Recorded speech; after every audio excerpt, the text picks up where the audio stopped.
식사 맛있게 하셨죠? 나른한 봄날 점심 드시고 또 수업하면 힘드실 텐데. 자, 오늘 95페이지입니다. 95페이지 5번이죠. 자, 우리가 유치권에 대한 일반론은 저번 주 설명드렸어요. 그죠? 문제만 쭉 풀어보면 되는데 95페이지 5번 보시면 임차인이 임차물에 관한 유치권을 행사하기 위하여 주장할 수 있는 피담보 채권을 모두 고른 것은 일단 기억, 보증금, 니은분, 권리금은 안 됩니다. 왜냐하면 목적물에 관하여 생긴 채권이어야 되는데 보증금이나 권리금은 해당하지 않죠. 디귿번 필요비 상한 채무의 불이익운이란 손해배상 채무인데 일단 이게 두 가지입니다. 필요비는 목적물을 수리한 비용이니까 유치권 행사가 가능합니다. 그 다음에 손해배상 채권이 유치권의 대상이 되는지 안 되는지는 손해배상 채권을 발생시킨 원래의 채권을 기준으로 해요. 그래서 원래의 채권이 유치권이면 손해배상 채권도 뭐죠? 유치권이기 때문에 필요비 상한 채무의 불이익으로 인한 손해배상 청구권은 유치권의 대상이 됩니다. 1번 원상회복 약정 기억나시나요? 임대차 계약을 하면서 원상회복 특약을 하면 비용상한 청구권 포기특약으로 해석을 한다. 기억나시죠? 기억 안 나는 신청하시네, 그죠? 다시 말하면 원상회복 특약을 하면 필요비 유익비 상한을 뭐 하지 못해요? 청구하지 못해요. 따라서 아예 청구를 못하니까 원상회복 약정이 있는 경우 유익비 상한 청구권은 유치권의 대상이 될 수가 없습니다. 따라서 답은 뭐죠? 2번 디귿 하나가 되는 거죠. 6번입니다. 갑은 자신이 점유하고 있는 건물에 관하여 을을 상대로 유치권을 주장하고 있다. 다음 설명 중 틀린 것은 1번 갑이 건물의 수급인으로서 소유권을 갖는다면 갑의 유치권은 인정되지 않는다. 5. 왜냐하면 유치권의 목적물은 타인의 소유물이어야 되죠. 자기 건 안 되죠. 지금 뭐가 있어요? 소유권이 있다면 유치권 행사할 수가 없습니다. 2번 갑이 건물의 점유에 관하여 선관주의 의무를 위반하면 채무자 을은 유치권의 소멸을 청구할 수 있다. 5죠. 다시 말하면 의무를 위반하게 되면 소멸을 청구하는 것이 가능하죠. 3번 갑은 유치권의 행사를 위해 자신의 점유가 불법 표기로 인한 것이 아님을 증명해야 된다. X죠. 오늘 한 거예요. 점유를 하고 있으면 적법한 점유자임을 뭐 받습니까? 추정을 받습니다. 따라서 스스로 점유가 적법하다는 사실을 굳이 뭐 할 필요 없어요? 입증할 필요가 없기 때문에 답은 뭐죠? 3번이 되는 거죠. 4번 채무자 을이 건물을 직접 점유하고 이를 매기하여 갑이 간접 점유하고 있는 경우 자 유치권자는 반드시 점유하고 있어야 되는데 직간접을 불문해요. 다만 이거는 점유를 상실한 거죠. 지금 채무자 을이 건물을 직접 점유하고 있다는 말은 채무자에게 건물을 뭐 했다는 거예요? 반환했다는 거죠.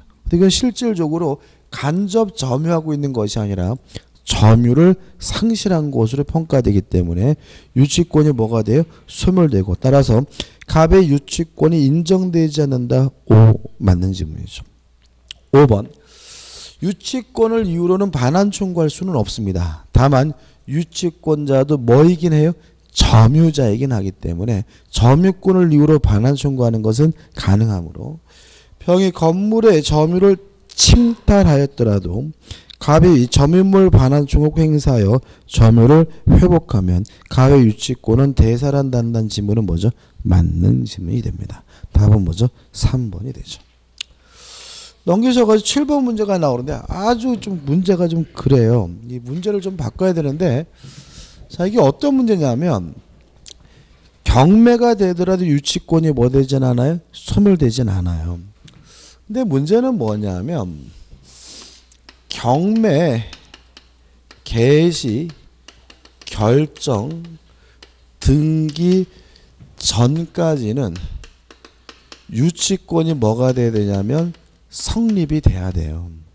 다시 말하면 경매 개시 결정 등기 전까지 유치권이 성립된다는 말은 변제기가 도래하고요. 유치권자가 점유를 하고 있어야 요 유치권을 가지고 경락인에게 뭐 할 수 있냐면 대항할 수가 있고요.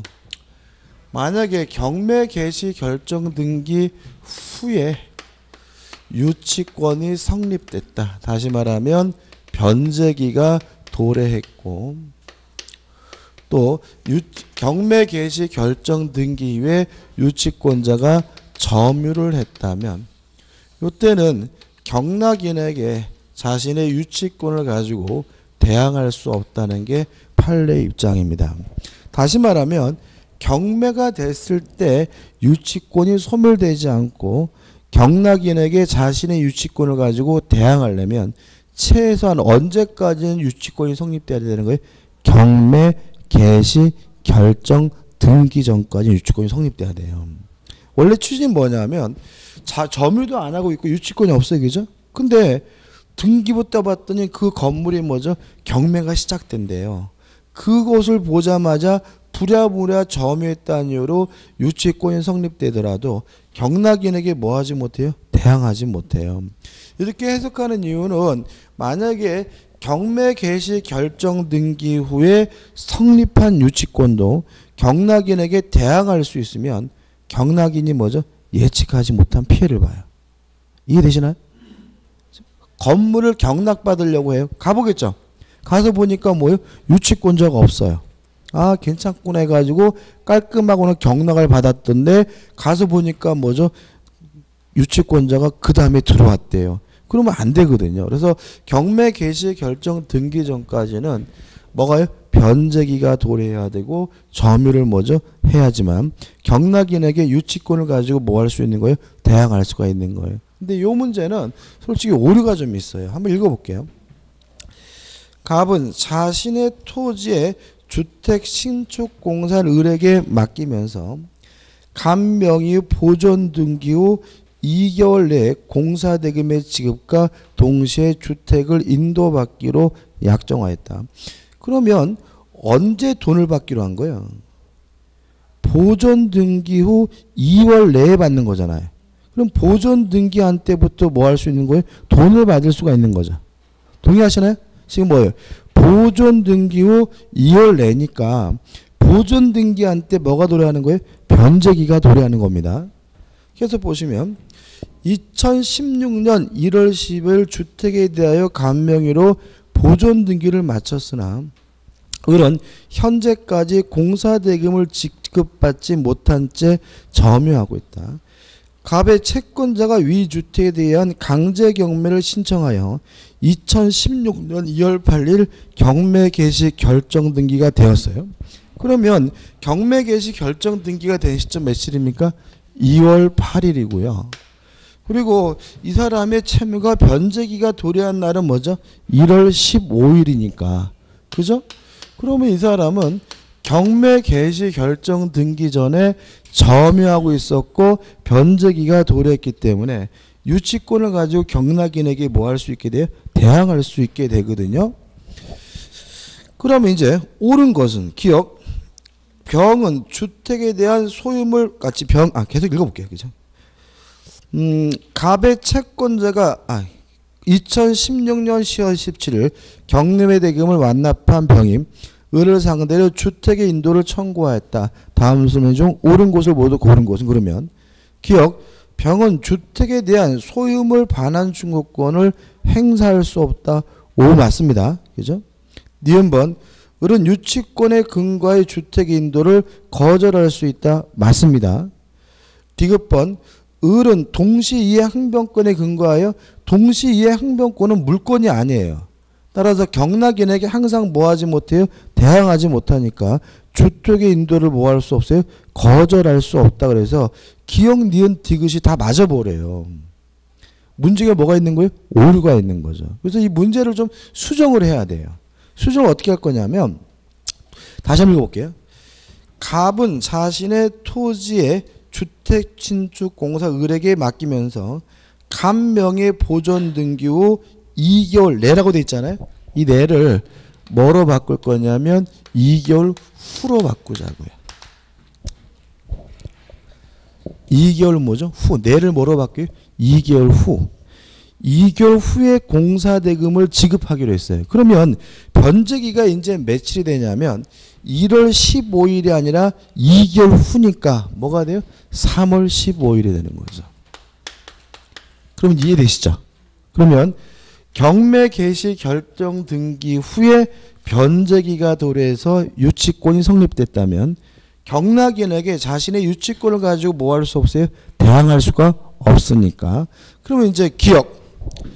갑은 주택에 대한 소유물 반환 청구권을 행사할 수 없다는 지문은 X입니다. 왜냐하면 이 사람은 자신의 유치권을 가지고 경락인에게 뭐 할 수 없어요? 대항할 수 없으니까 소유권을 이유로 반환 청구할 수가 있고요. 니은번 을은 유치권의 근거의 주택의 인도를 거절할 수 있다. X입니다. 왜냐하면 이 사람은 자신의 유치권을 가지고 경락인에게 뭐 할 수 없어요? 대항할 수가 없으니까요. 디귿번 을은 동시에 이 항변권의 근거의 주택의 인도를 거절할 수 없다. 맞습니다. 그럼 이렇게 되면 뭐죠? 답은 뭐죠? 디귿만 맞기 때문에 답이 몇 번이 되는 거죠? 3번이 되는 거죠. 이해되시죠? 그죠? 그래서 문제 원래 상태에서 이건 명백히 문제가 뭐죠? 잘못된 겁니다. 그래서 내를 뭐로 바꿔서요? 후로 바꿔서 이해할 수밖에 없어요. 이게 지금 몇 회죠? 27회인데 이때 이 양반이 좀 뭘 잘못 쳐먹었는지 27회 때 유치권을 3문제나 냈어요. 3문제만. 3문제를 내면서 그것도 내용이 뭐죠? 지엽적인 것까지 냈다는 것까지는 좋은데 국어가 실력이 좀 딸리나 봐. 그러니까 내라는 말은 뭐죠? 후하고 전혀 다릅니다. 그죠? 그죠? 따라서 내를 뭐로 바꿔야 돼요? 후로 바꿔야 문제가 뭐가 돼요? 성립이 되는 거죠. 엊그저께 보니까 그 뭐죠? 그 한국사 강의하는 사람이 그 얘기 아세요? 그 이번에 공무원 시험에 뭐죠? 국사 시험 한국사 문제 가지고 뭐 출제한 새끼들 18새끼 개새끼 막 욕을 했다고 막 인터넷에 막 올라왔다. 뉴스에 올라왔더라고요. 근데 기사 내용은 그 한국사 강의하는 사람이 출제하는 사람을 육두문자 쓰면서 욕을 했다 그래가지고 비난하는 내용이었거든요. 댓글은 다 뭐냐면 우리 강사 화이팅이더라고요. 그러니까 문제 낸 사람이 뭐죠? 문제가 있는 거지. 문제 있는 것을 지적한 사람은 뭐죠? 문제가 없다. 그래가지고 막 댓글은 뭐 그냥 칭찬 일색이더라고요. 근데 그래서 제가 동영상을 봤어요. 저도 강사니까. 보니까 그 사람이 주장하는 건 뭐냐면 문제가 이거는 맞힐 수가 없는 문제라는 거죠. 그러니까 문제로서 변별력이 있으려면 공부한 사람은 맞히고 안 한 사람은 뭐죠? 틀리고 공부해든 안 해든 다 틀려야 되는 문제라면 그것은 뭐죠? 찍어서 맞추는 문제이기 때문에 아무런 가치가 없는 문제인데 그런 문제를 냈다는 거죠. 그래서 자기가 봤을 때는 말도 안 되고 이거는 대학 교수들도 풀 수 없는 문제고 자기도 솔직히 만약에 시험 문제 풀었다면 자기도 틀릴 거라는 거죠. 그러면서 막 육두 문제를 써가더라고요. 저는 개인적으로 이 문제 아주 싫어요. 이것도 뭔가 솔직히 이것까지 우리가 생각할 문제는 아닙니다. 우리는 그냥 경매가 되면 유치권은 뭐 되잖아요? 소멸되지 않는다가 정도가 뭐 중요한 거고 만약에 조금 더 한다면 경매 개시 결정 등기 전까지 유치권이 뭐가 돼요? 성립이 돼야 경락인에게 뭐 할 수 있어요? 대항할 수 있다 정도만 기억하면 되고 문제가 너무 거지 같고 또 어렵게 내다 보니까 뭐죠? 틀렸어요. 그래서 내를 후로 좀 바꾸시고 후로 바꾼다면 경매 개시 결정 등기 후에 유치권이 뭐가 돼요? 성립된 거니까 이 사람은 자신의 유치권을 가지고 뭐 할 수 없어요? 경락인에게 뭐 할 수 없어요? 대항할 수가 없고 그럼 답은 뭐죠? 3번이 되게 됩니다. 8번입니다. 갑은 X건물을 임차한 을은 X건물을 보존 개량하기 위해 병으로부터 건축자재를 외상으로 공급받아 수리를 완료했다. 그 임대차가 종료하였지만 수리비를 상환받지 못한 을은 X건물을 점유하고 있다. 다음 설명 중 틀린 것인데 답만 보면 되거든요. 1. 을이 병에게 외상대금을 지급하지 않으면 병은 X건물에 대해 유치권 행사할 수 있다. 자, 병의 채권은요. 매매대금이죠. 그죠? 문제에서 뭐라고요? 병으로부터 건축자재를 외상으로 뭐죠? 공급받았습니다.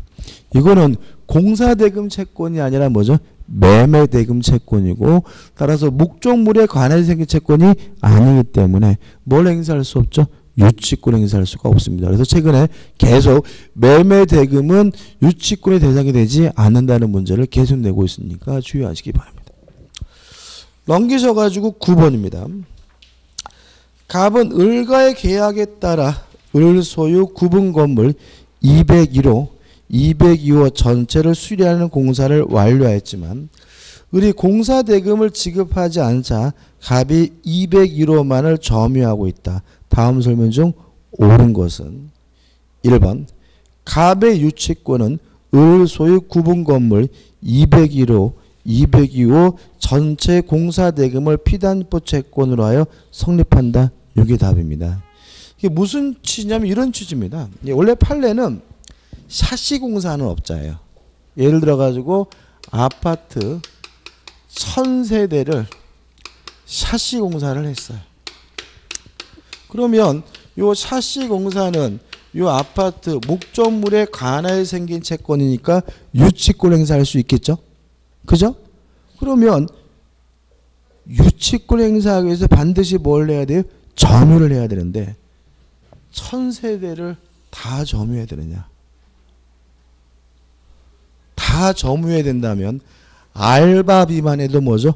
어마어마하겠죠.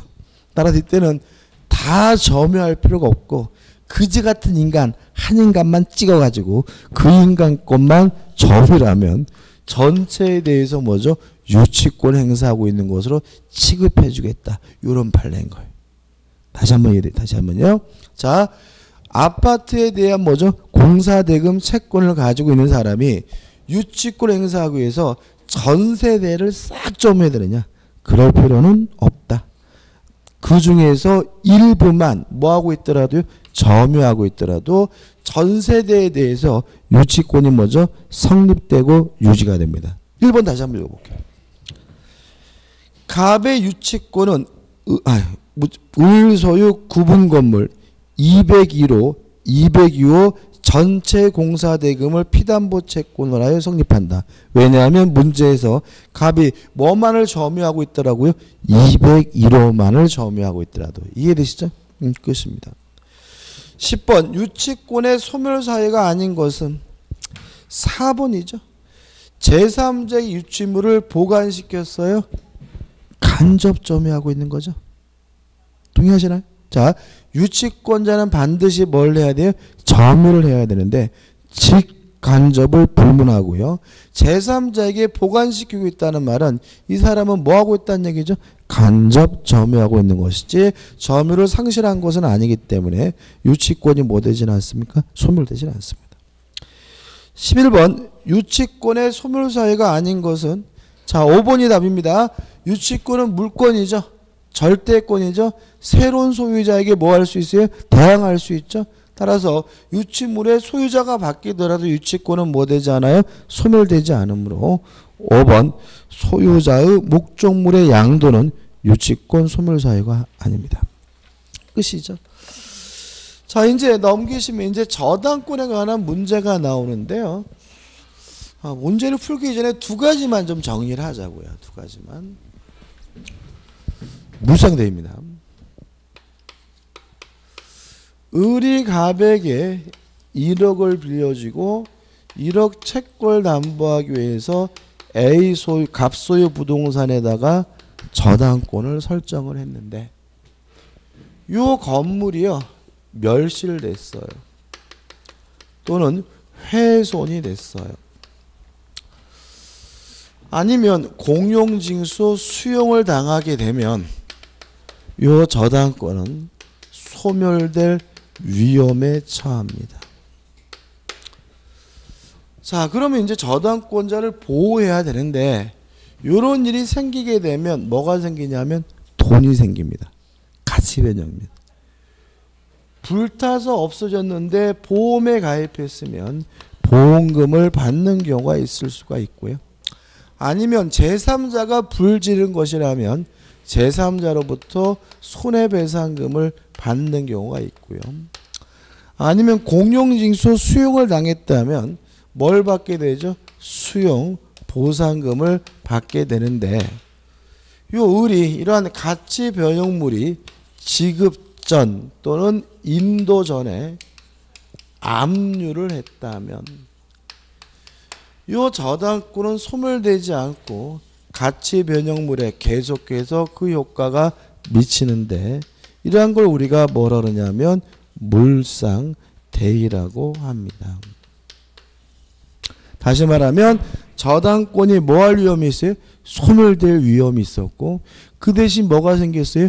돈이 생기면 가치 변형물이 있으면 요거를 지급 또는 인도 전에 뭐 하면요? 압류한다면 저당권이 소멸되지 않는데 이걸 우리가 뭐죠? 물상대의라고 합니다. 시험에 무조건 나오는 부분입니다. 세 가지를 주의하시는데 첫째, 물상대의가 인정되는 권리는 저당권자뿐만 아니라 전세권자에게도 물상대의가 인정이 되지만 유치권자에게는 물상대의가 인정되지 않는다. 두 번째, 물상대의가 인정되려면 저당권 등이 소멸될 위험에 처해야 합니다. 따라서 돈이 생겼다 하더라도 저당권이 소멸될 위험이 없다면 그때는 물상대의가 인정되지 않습니다. 예를 들어서 갑이 요 건물을 병한테 팔아먹고 병으로부터 매매 대금을 받았다 하더라도 요 매매 대금에 대해서는 물상대의가 인정되지는 않습니다. 왜냐하면 저당권이 설정된 부동산이 팔리더라도 저당권을 뭐 할 위험이 없어요? 소멸될 위험이 없으니까. 동의하시죠? 그죠? 마지막으로 지급 또는 임도 전에 압류를 해야 되는데 꼭 저당권자가 해야 되느냐? 요 문제에 대해서 우리 판례는 그럴 필요는 없다는 입장입니다. 저당권자가 압류를 하든 또는 제3자가 압류를 하든 일반 채권자가 압류를 하든 지급 인도 전에 뭐만 하면요? 압류만 하면 물상대의가 인정된다는 것이 우리 판례 입장입니다. 이거 꼭 기억해 두시고요. 그 다음에 두 번째 생각해야 될 것은 이런 거죠. 갑이 소유하고 있는 토지, 나대지에 을 앞으로 저당권이 설정이 되고 나서요. 뭐죠? 토지죠. 그리고 나서 갑이 건물을 신축을 했습니다. 그래서 갑이 돈을 안 갚았을 때 토지 저당권자가 토지를 경매하게 되면 병이 경락을 받았을 때 갑의 건물은 철거돼야 하는 것이 F입니다. 왜냐하면 법정지상권이 발생하려면 저당권 설정 당시 반드시 뭐가 있어야 돼? 건물이 있어야 합니다. 법정지상권 뭐라고요? 건물이 있고 건물과 토지소유자가 같았는데 달라지면 뭐가 생긴다고요? 법정지상권. 뭐가 있어야 된다고요?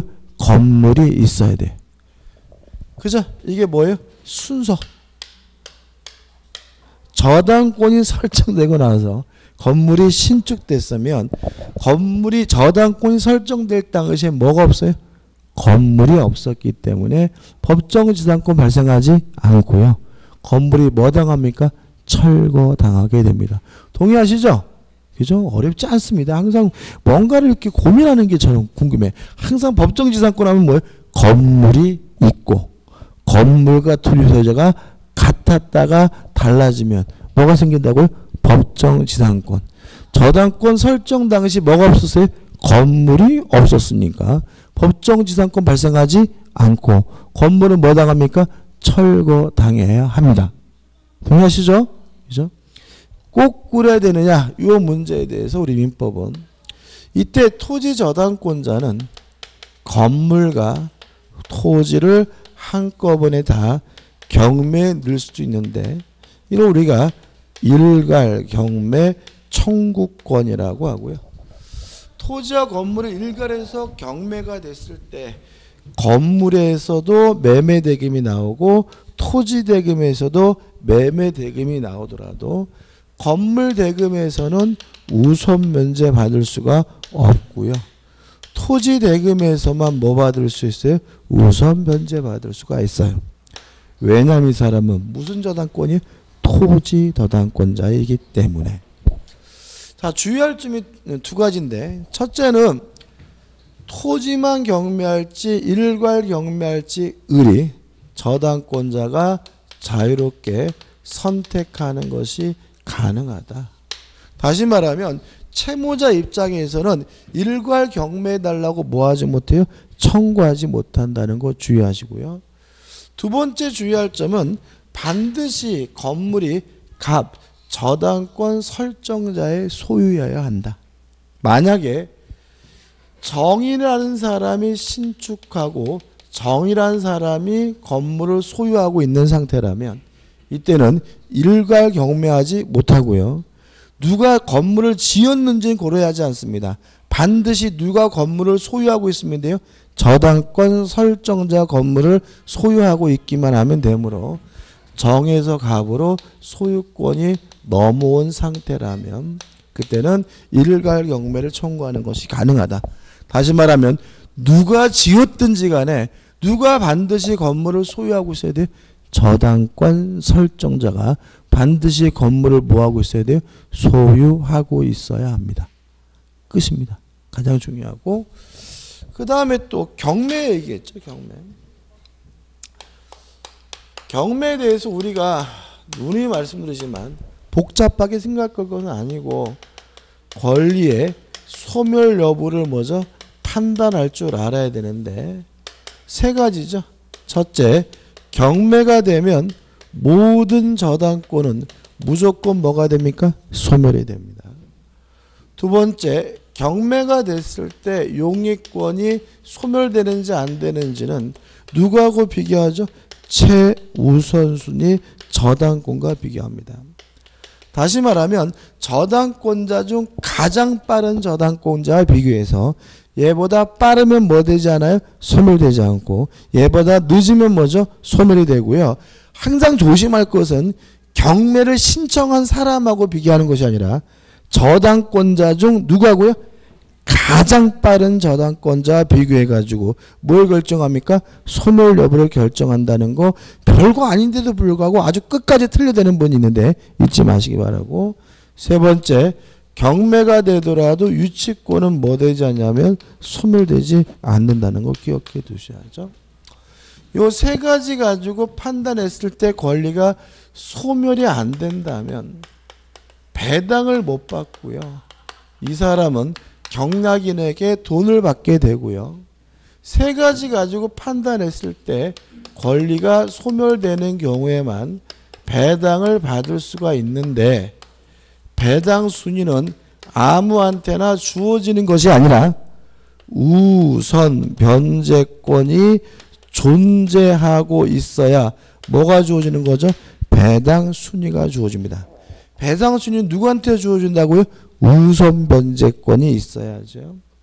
만약에 우선 변제권이 있는 권리가 등기된 권리면 등기된 시점을 기준으로 하고 확정 일자부 임차권도 배당 순위가 주어집니다. 왜냐하면 우선 변제 있기 때문이고 물론 확정 일자일을 기준해서 배당 순위가 결정된다는 것까지 기억해 두시기 바라고. 다시 말하면 여기서 가장 중요한 것은 뭐 실행비용이니 당해세니 뭐 국세 지방세가 중요한 게 아니라 배당 순위는 뭐가 있어야지만요 우선 변제권이 존재해야 뭐가 주어집니까? 배당 순위가 주어지고 우선 변제권이 있는 권리가 등기된 권리면 뭐죠? 등기된 시점을 기준으로 하고 확정 일자부 임차권은 확정 일자일을 기준해서 뭐죠? 배당 순위가 결정된다는 거 잊지 마셔야 돼요. 그죠? 중요합니다. 그죠? 요 세 가지를 가장 중요합니다. 1번입니다. 저당권의 성립 및 효력에 관한 설명으로 틀린 것은 1번 장래의 특정한 채권도 저당권의 피담보 채권이 될 수 있다. 맞습니다. 왜냐하면 저당권에 의하여 담보되는 피담보 채권은 아무런 제한이 없어요. 뭐라도 상관이 없어요.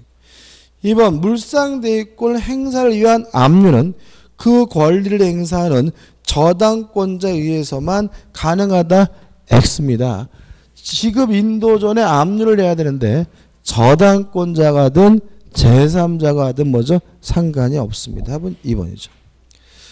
3번 저당 부동산에 대해 지상권을 취득한 제3자는 저당권자에게 피담보 채권을 변제하고 저당권의 소멸을 청구할 수 있는데 이 사람 우리가 뭐죠? 제3취득자라고 합니다. 다시 말하면 저당권이 설정된 후에 권리를 취득한 사람 우리가 제3취득자라고 하는데 주의할 점은 지문에 나와 있는 것처럼 변제하고 저당권 소멸 청구할 수 있다. 맞아요. 근데 뭐냐면 담보되는 범위 내에서만 변제하면 된다. 일반 저당권이면 지연배상금은 1년분만 갚으면 되고요. 근저당권이면 채권 최고의 범위 내에서만 갚으면 된다는 거 기억해 두시고 4번 건물의 중축 비용을 투자한 자가 그 대가로 건물에 대한 공유지분 이전 등기를 격려한 경우 저당권이 실행되더라도 매수 대금에서 우선 상환받을 수 없다. 오, 맞는 질문이죠. 뭐 이거는 뭐 아무 의미 없습니다. 5번 저당권이 설정된 나대지의 건물이 축조된 경우 투자 건물이 일괄 경매되더라도 저당권자는 그 건물의 매수 대금으로부터 우선 변제받을 수 없다. 맞습니다. 일괄 경매가 인정이 되면 어차피 이 사람 무슨 저당권이 토지 저당권자이기 때문에 토지 대금에 대해서만 뭐 받을 수 있어요? 우선 변제 받을 수 있습니다. 4번은 결국 무슨 말이냐면 요거죠. 우선 변제권이란 배당 순위가 뭐죠? 주어진다는 얘기고요. 우선 변제권이 있어야 뭐가요? 배당 순위가 주어지니까 4번 너무나 당연히 맞는 질문이겠죠. 2번 문제입니다. 저당권에 관한 설명으로 틀린 것은 1번 저당권 설정자가 저당권 설정 후 건물을 축조했어요. 그럼 뭐가 떠올라야 돼요? 일괄 경매 청구권. 그죠? 경매 당시 제3자에게 그 건물을 소유하는 때에도 일괄 경매 청구권이 인정된다. X. 반드시 누가 소유하고 있어야 된다고요? 저당권 설정자가 소유하고 있어야 된다. 제3자가 소유하고 있는 경우에는 뭐가 인정되지 않습니까? 일괄 경매권이 인정되지 않는다. 중요합니다. 그죠? 답은 뭐죠? 1번이죠. 2번은 뭐 개념에 관한 문제는 한번 보시면 될 것 같고 그 다음에 3번도 특별한 의미는 없고 4번 특별한 사정이 없으면 저당권 이전을 불교의 등기 방법으로 무효인 저당권 등기를 다른 채권자를 위한 담보로 유용할 수 있다. 맞습니다. 다시 말하면 무효인 등기는 뭐 할 수 있어요? 유용할 수 있습니다. 재활용할 수 있고 근데 문제는 5번인데 특별한 사정이 없으면 저당권의 피담보 채권이 소멸됐어요. 그러면 이미 그 등기는 뭐죠? 무효입니다. 채권이 있어야지만 뭐가 존재할 수 있어요? 저당권이 존재할 수 있는 거죠. 따라서 말소 등기 전에 피담보 채권의 전부 명령을 받아 저당권 이전 등기를 받았어요. 등기가 무효면 이전 등기 받더라도 뭐죠? 무효입니다. 다시 말하면 4번 지문처럼 무효인 등기를 뭐 할 수는 있어요? 재활용, 유용하는 것은 가능하지만 무효인 등기를 이전 등기 받아봤다 그 등기는 무효입니다. 왜냐하면 우리는 등기에 대해서 뭘 인정하지 않아요? 공신의 원칙 인정하지 않거든요. 따라서 이전 등기가 이루어진 때에도 그 저당권이 효력이 없다. 맞는 질문입니다. 답은 뭐죠? 1번이죠. 넘기셔가지고 3번입니다. 저당권에 관한 설명으로 틀린 것은 1번 저당권자는 목적물에 반환 청구권을 갖지 않는다. 5. 왜요? 저당권자는 스스로 뭐하지 못하는 권리죠? 점유하지 못하는 권리니까. 2번 주물이 처분되면 종물도 쫓아갑니다. 다만 이 규정은 강행 규정이 아니라 임의 규정이기 때문에 2번 저당 부동산의 종물에는 저당권 효력이 미치지 않는다는 약정은 등기하지 않더라도 제3자에 대한 효력이 있다. X입니다. 일단 약정 자체는 유효해요. 유효하지만 이러한 약정을 가지고 제3자에게 대항하려면 뭐가 필요합니까? 등기가 필요하겠죠. 3번 원본의 반환이 2년간 지체된 경우 채무자는 원본 및 지연배상금의 전부를 변제하여 저당권 등기의 말소를 청구할 수 있다. 3번은 뭐죠? 맞습니다. 제3취득자나 물상보증인은 담보되는 범위 내에서 존재하면 말소를 청구할 수 있지만 채무자는 실제 채무의 전액을 다 갚아야지만 말소를 청구할 수가 있습니다. 4번 저당권은 그 담보는 채권과 분리하여 다른 채권에 담보를 하지 못한다. 맞습니다. 왜냐하면 부정성, 수반성 때문에 그렇죠. 5번 저당권이 설정된 토지가 공익사업을 위한 토지 등의 취득 및 보장에 관한 법률에 따라 협의 취득됐어요. 자, 그럼 이게 매매일까요? 공용징수 수용일까요? 매매죠. 강제로 뺏은 게 아니라 뭐죠? 협의 취득입니다. 계약에 매매.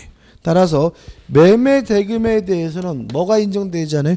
물상대가 인정되지 않습니다. 매매가 되더라도 저당권이 뭐 할 위험이 없어요? 소멸될 위험이 없죠. 따라서 협의 취득한 경우 저당권자는 토지 소유자가 수령할 보상금에 대하여 물상대의할 수 없다는 지문은 O 맞는 지문이 됩니다. 4번입니다. 저당권에 관한 설명으로 틀린 것은 답만 보면 되는데 2번이 답이죠. 저당권은 그 담보한 채권과 분리하여 타인에게 양도할 수 있다. X. 저당권은 부종성, 수반성이 있으므로 채권과 저당권 따로 분리해서 뭐죠? 양도할 수 없고요. 이 정도는 껌 씻기죠. 그죠? 28회 작년도 문제 그죠? 이거는 맞춰야 되겠죠. 5번입니다. 5번 문제. 갑은 을에 대한 금전 채권을 담보하기 위해 을의 X토지의 저당권을 취득하였고 그 병이 X토지에 대하여 저당권을 취득하였다. 다음 설명 중 옳은 것은 1번 갑의 저당권을 피담보 채권과 분리하여 제3자에게 양도할 수 있다. X. 부정성, 수반성이 있으므로 저당권만 따로 분리해서 뭐하지 못합니까? 양도하지 못합니다. 2번 을이 갑에게 이행기에 피담보 채무 전부를 변제하면 갑명의 저당권은 말소 등기를 하지 않아도 소멸한다. 5죠. 왜요? 채권이 소멸하면 부정성에 따라서 무엇도요? 저당권도 자동으로 뭐가 돼요? 소멸되니까. 맞죠? 이게 뭐죠? 부정성이잖아요.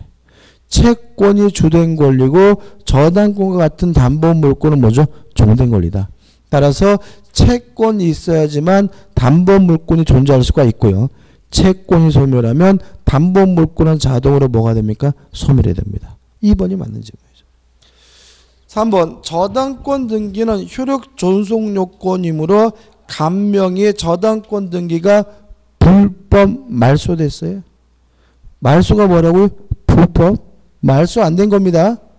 따라서 저당권이 뭐 되지 않아요? 소멸되지 않으므로 3번은 뭐죠? X가 되죠. 그죠? 이것도 은근히 시험에 잘 나오더라고요. 다시 한번 모든 저당권은 경매가 되면 무조건 뭐가 됩니까? 소멸이 됩니다. 자, 한번 생각해 보죠. 저당권도 물권이니까 저당권을 취득하려면 뭐가 필요하죠? 등기가 필요하죠. 근데 이 등기가 불법으로 말소가 됐어요. 그래도 저당권은 뭐 되지 않은 거죠? 소멸되지 않고 있는 거니까. 그죠? 저당권자는 말소를 회복해 달라고 뭐 할 수 있습니까? 청구하는 것이 뭐죠? 가능하겠죠. 동의하시죠? 그죠? 근데 문제는 불법 말소된 상태에서 경매가 되면 요 저당권은 뭐죠? 소멸이 된다. 왜요? 경매가 이루어지면 모든 저당권은 어떻게 해요? 무조건 뭐가 중요하다고요?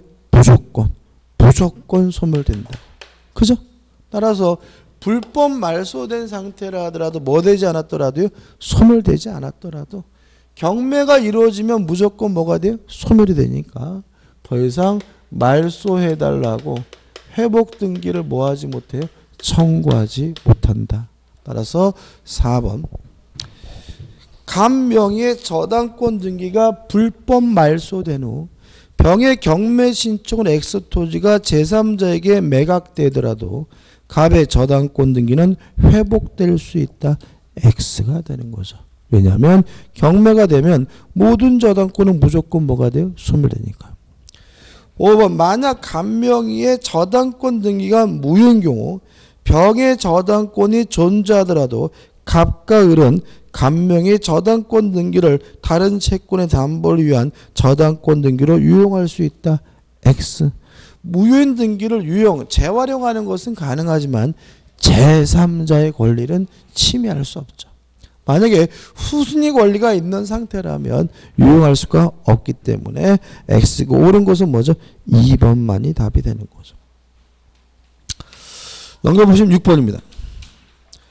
법률이나 규약에 특별한 규정 또는 별도의 약정이 없는 경우 저당권 효력에 미치는 것을 모두 고른 것은 기억, 저당권의 목적인 건물에 증축되어 독립적 효용이 없는 부분. 독립적 효용이 없다는 말은 뭐죠? 부합됐다는 얘기죠. 저당권 효력은 어디에도 미칩니까? 부합물에도 미칩니다. 니은번 건물의 소유를 목적으로 한 토지 임차인이 건물의 저당권을 설정한 경우 토지 임차권. 이게 무슨 얘기죠?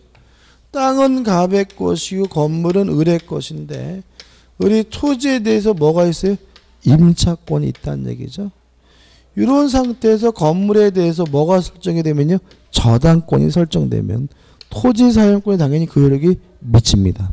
따라서 경락을 받은 사람은 건물에 관한 소유권뿐만 아니라 토지 사용권, 임차권도 함께 취득하므로 니은번도 뭐죠? 답이 되는 거죠.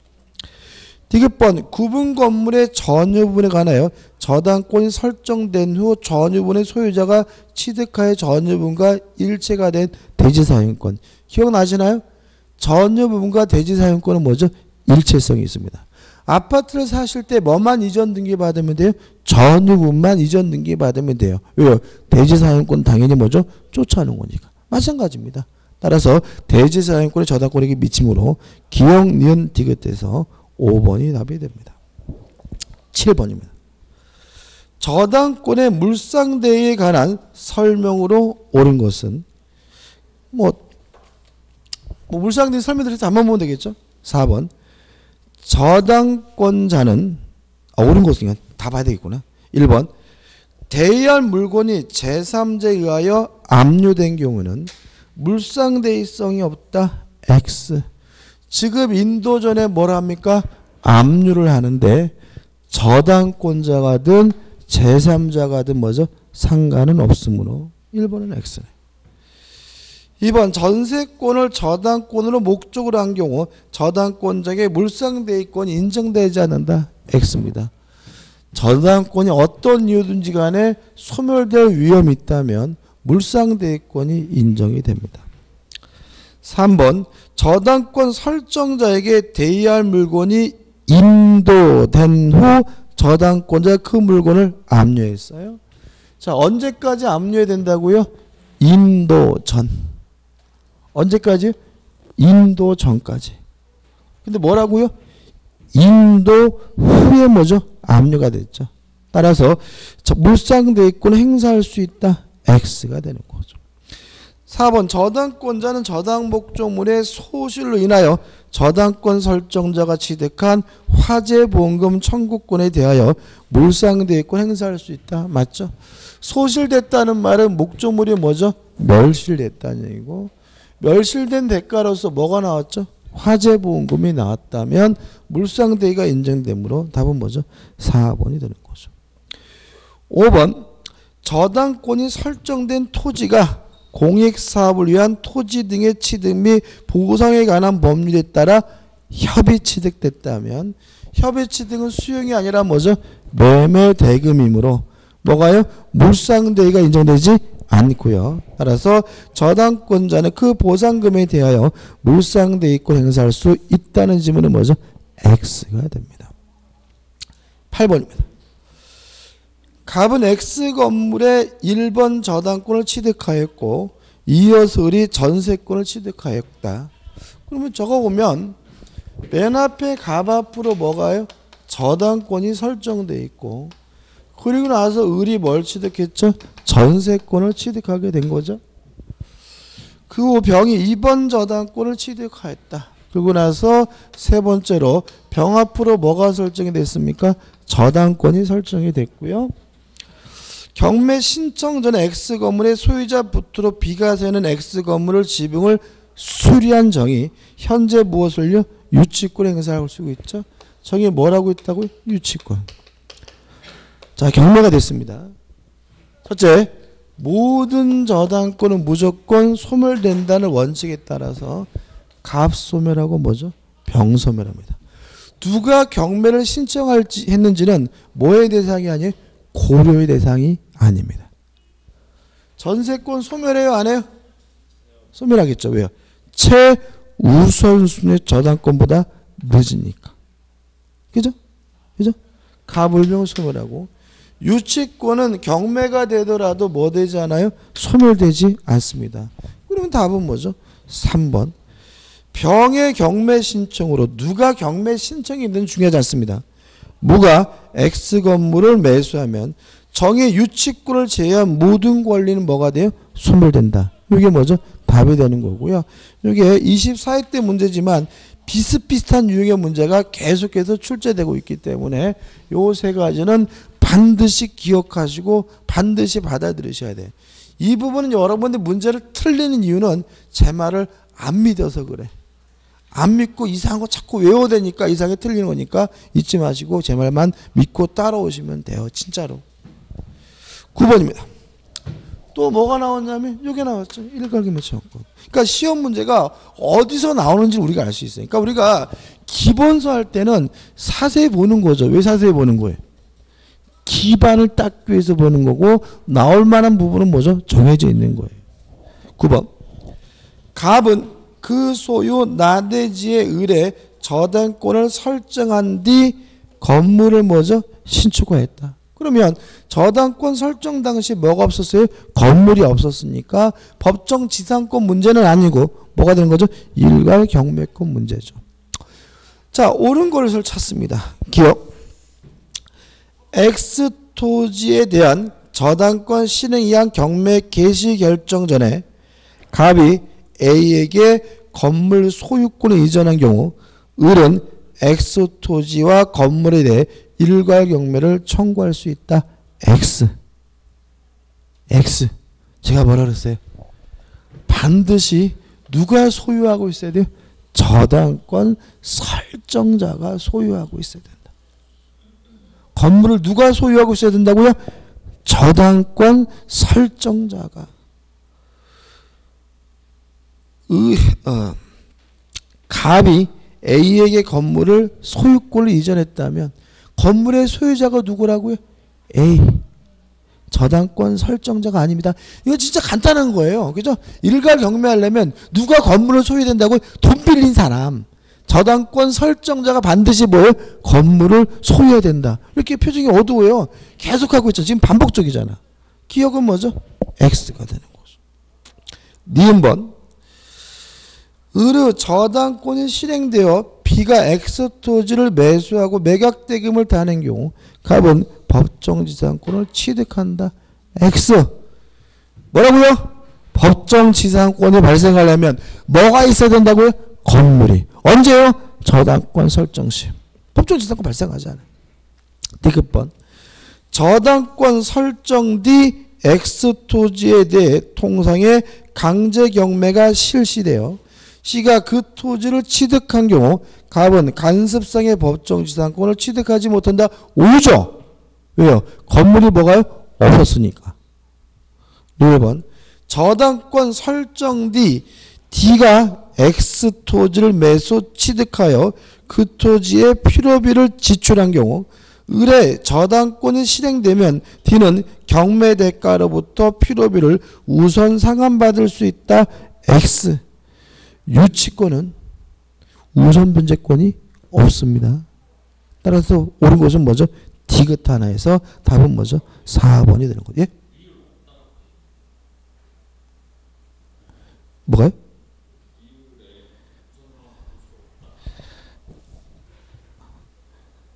지금 다시 한번요. 저당권 설정 뒤 D가 그죠? 죄송합니다. 그죠? X입니다. 그죠? 유치권 문제가 아니래. 그죠? 죄송합니다. 제가 틀렸습니다. 자, 저당권이 설정된 후에 소유권을 취득한 사람을 우리가 뭐죠? 제3취득자라고 하고요. 제3취득자는 첫째, 경락을 받는 것이 뭐죠?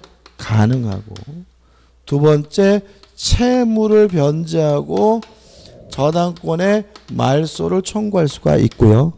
세 번째, 제3취득자가 필요비나 유익비를 지출한 경우에는 뭐냐면 필요비 유익비에 대해서 뭘 받을 수 있냐면 우선 상환을 받는 것이 뭐죠? 가능합니다. 그래서 유치권 문제가 아니라 뭐죠? 제3취득자 문제죠. 그죠? 제가 틀렸어요. 그죠? 1번 다시 볼까요? 저당권 설정 뒤 D가 X 토지를 매수 취득했어요.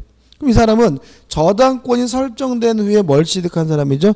소유권을 취득한 사람이고요. 제3취득자이기 때문에 필요비에 대해서 뭘 받을 수 있죠? 우선 상환을 받을 수가 있기 때문에 그 토지의 필요비를 지출한 경우 을의 저당권이 실행되면 D는 경매 대가로부터 필요비를 우선 상환받을 수 없다는 질문은 뭐죠? X가 됩니다. 따라서 옳은 것은 뭐죠? 디귿 하나에서 4번이 답입니다. 10번입니다. 저당권의 소멸 원인이 아닌 것은 4번이죠.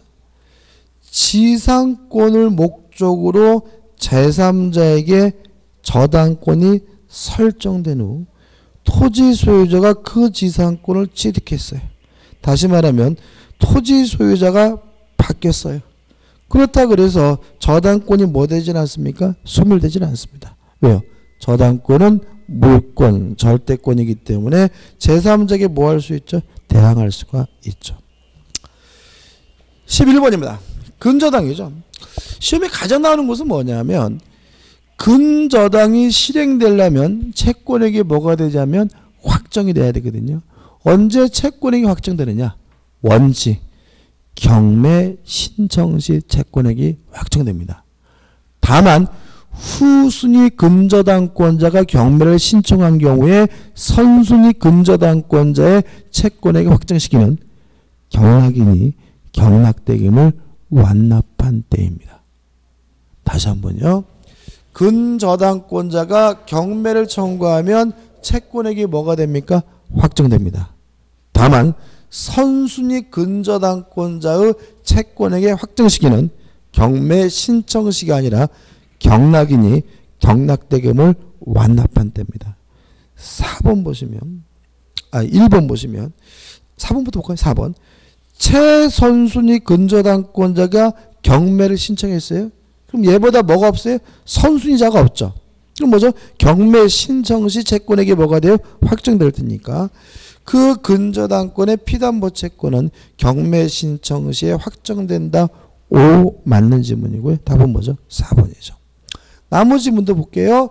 1번 근저당권이 성립되려면 반드시 등급 위에 기재해야 될 사항은 두 가지입니다. 근저당의 취지와 채권 최고액입니다. 따라서 채권 최고액은 등기사항이 아니다. X가 되는 거죠. 2번 피담보 채권이 확정되기 전이라도 약존의 근저당권 물론 소멸시킬 수가 있고요.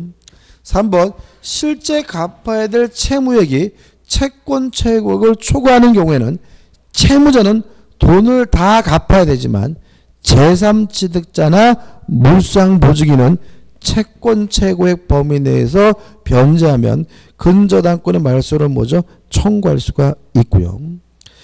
5번 피담보 채권이 확정되기 전에 채무원인의 변경에 관하여 후순위 권리자 승낙받을 필요는 없습니다. 왜냐하면 원인이 변경된다 그래서 후순위 권리자가 피해보는 것은 아니기 때문에 따라서 옳은 것은 뭐죠?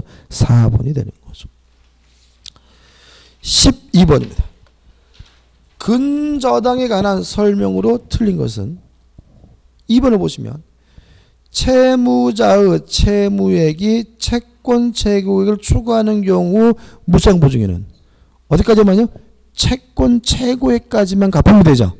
따라서 채무자의 채무 전액을 변제하지 않으면 근저당권 설정 등의 말소를 청구할 수 없다는 지문은 뭐죠? X가 되고요. 중요한 게 뭐죠? 4번이죠. 근저당권자가 경매를 신청한 경우 그 근저당권의 피담보 채권은 경매를 신청한 때 뭐가 돼요? 확정이 되는데 5번 근저당권 누가요? 후순위 담보권자 경매를 신청한 경우는 선순위 근저당권의 피담보 채권은 매수인이 매각대금, 경매대금을 완납한 때 뭐가 돼요? 확정이 됩니다. 13번입니다.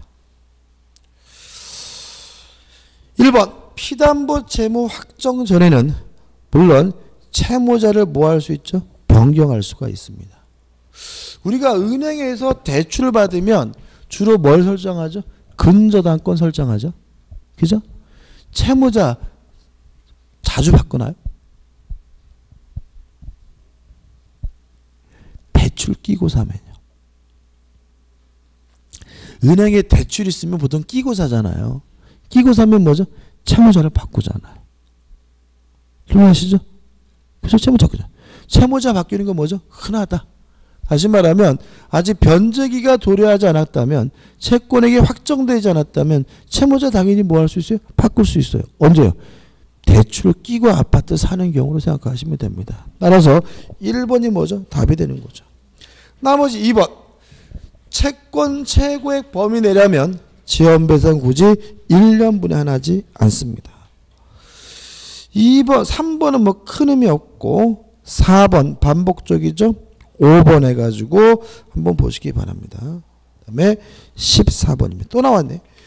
후순위 근저당권자의 신청으로 담보권 실현을 위한 경매가 이루어진 경우 확정되지 않은 선순위 근저당권의 피담보 채권을 확정시키는 언젠가요?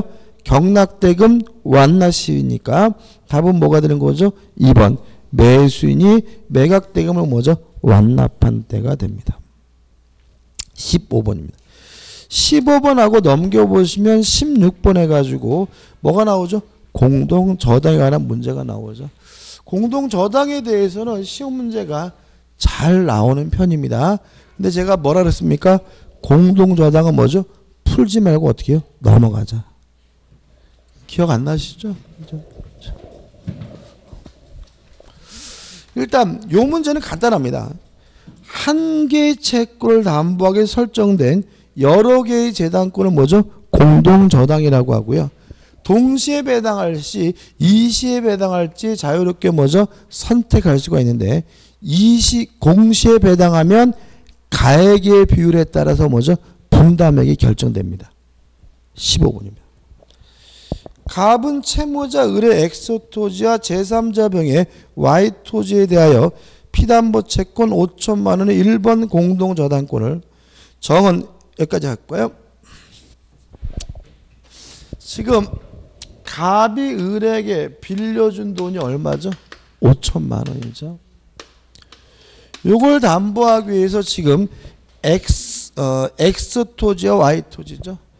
X토지와 Y토지에 대해서 공동저당이 설정됐는데 주의하실 것은 Y토지가 제3자 병, 물상보증인 소유임을 알 수 있고요.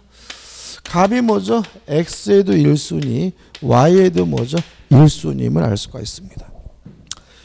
정은 X토지에 대해 토지 을에 대한 피담보 채권 2천만 원의 2번 저당권.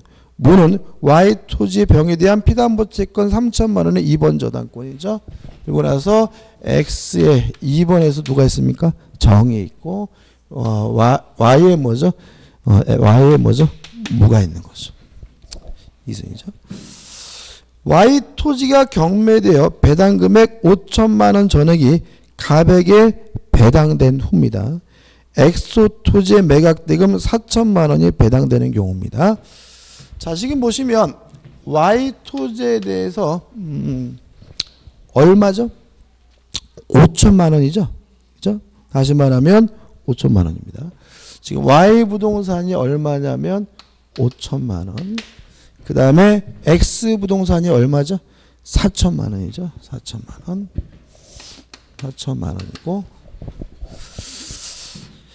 갑에게 배당된 후 X 토지의 매각대금 중 4천만 원이 배각되는 경우 무가 X 토지의 매각대금에서 배당받을 수 있는 금액은 얼마인가?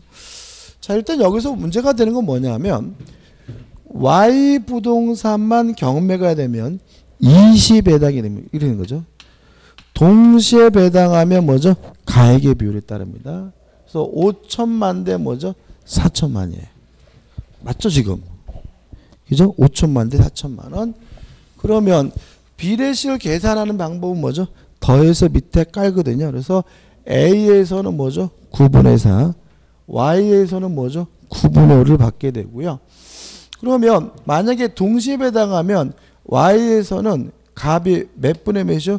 9분의 5를 받으니까 어떻게 되는 거죠? 9분의 5 곱하기 5천 하면 얼마 되죠? 25. 9분의 25면 어떻게 되죠? 4, 30. 이게 뭐가 잘못됐는데? 이게 아닌데. 돈이 딱 떨어져야 되는데.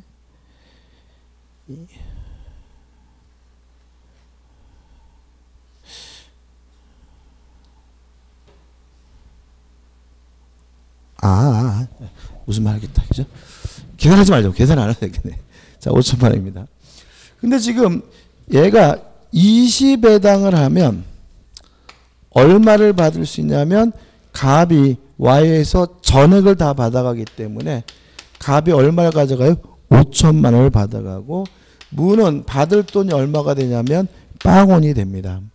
그러면 무는 돈을 못 받고 맞냐면은 20에 해당하면 무는 갑의 X 부동산에 대한 권리를 뭐 하게 되냐면 대위 행사하게 돼요. 다시 말하면 20에 해당하면 공동저당권자가 어떻게 해요? 전액을 다 가져가게 되고요. 후순위 저당권자는 못 받고 마는 것이 아니라 공동저당권자가 가지고 있는 X 부동산에 대한 권리를 뭐 하게 돼요? 대위 행사하기 때문에 무는 못 받은 돈을 어디서 받게 됩니까? X에서 1순위로 받게 돼요. 그러면 무가 지금 받아야 될 돈이 얼마인기죠? 3천만 원이니까 답은 뭐죠? 3천만 원이 됩니다. 이해되시나요? 말로 정리해 볼게요. 자, 동시배당하면 가액의 비율로 분담액이 뭐죠? 결정됩니다. 20에 해당하면 전액을 다 가져갑니다. 이때 후순위 저당권자는 공동저당권자의 권리를 뭐하게 돼요? 대위 행사하게 됩니다. 따라서 문제에서 갑이 Y만 뭐요? 20에 해당해서 5천만 원을 뭐죠? 다 받아가면 무는 받을 돈이 뭐가 돼요? 빵원이 되기 때문에 은은 이 돈을 누구 어디서 받게 되냐면 X 부동산에서 받게 되고요. 무가 받아야 될 돈이 얼마인가요? 무가 받아야 될 돈이 얼마죠? 3천만 원이죠. 그죠? 따라서 3천만 원을 X 부동산에서 1순위를 받게 되기 때문에 답은 몇 번이 되는 거죠? 4번 3천만 원이 됩니다. 표정들 왜 이렇게 어둡죠? 넘기시면 16번.